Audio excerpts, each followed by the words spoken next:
Hello friends, welcome to my channel primary tips. আজকে তোমাদের সঙ্গে আলোচনা করব ক্লাস 3 আমার গণিতের পৃষ্ঠ নাম্বার 104। যারা এখনো চ্যানেলটাকে সাবস্ক্রাইব করোনি অবশ্যই তোমরা সাবস্ক্রাইব করে সাপোর্ট করো, এবং চ্যানেলগুলো যারা ভিডিও আগে দেখোনি তারা অবশ্যই ডেসক্রিপশন বক্সে লিংকে গিয়ে তোমরা ভিডিওগুলো চেক করে নিও।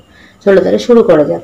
দেখো আজকে আমরা 104 পৃষ্ঠায় কি আছে, দেখো এখানে কিছু চিত্র দেওয়া আছে এবং এখানে কিছু চিত্র দেওয়া আছে। কি করতে হবে, এর সঙ্গে এগুলোকে গুণ করতে হবে।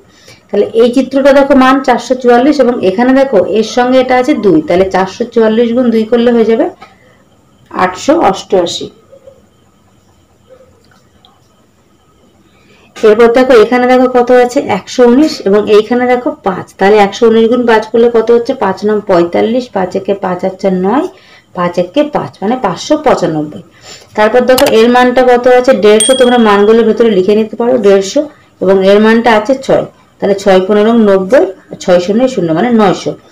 এর মানটা দেখো কত আছে 99 এবং এখানে এর মান আছে 10, তাহলে শূন্য বসে গেল, 99 একে 99 মানে 990 হয়ে গেল। এর মান দেখো কত আছে 120, এখানে আছে 7, তাহলে দেখো কত হচ্ছে এটা হয়ে যাচ্ছে আমাদের 840। 7 12 84, শূন্য বসে গেল। তারপর আছে দেখো 208 আর 4, তাহলে কত হচ্ছে এটা 4 8 32, 4 2 8 মানে এই যে 832। এবার এর মানটা দেখো কত আছে 200 আর এইখানে আছে 4, তাহলে দুটো শূন্য বসে গেল, 4 2 8 মানে হচ্ছে 800, এই যে আমরা করেছি 800,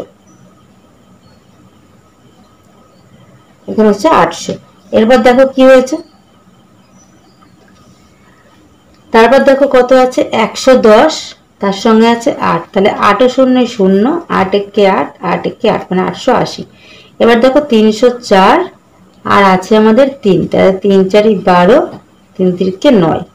তারপর দেখো বক্সের মধ্যে কত আছে, এখানেও আছে আমার 103 আর এখানে আছে 9, তাহলে 3 9 27 এবং 9 একে 9, তাহলে কত হলো দেখো 927। এইভাবে তোমরা গুণগুলো করবে, অতি সহজে তোমরা গুণগুলো করতে পারবে। এই ধরনের ভিডিও পেতে হলে অবশ্যই আমার চ্যানেলটাকে সাবস্ক্রাইব করে রাখো, আর ভিডিওটি ভালো লাগলে অবশ্যই তোমার ছোট্ট বন্ধুদের সঙ্গে শেয়ার করে দিও। দেখা হচ্ছে পরবর্তী ভিডিওর সঙ্গে। সবাই ভালো থেকো, সুস্থ থেকো, টাটা।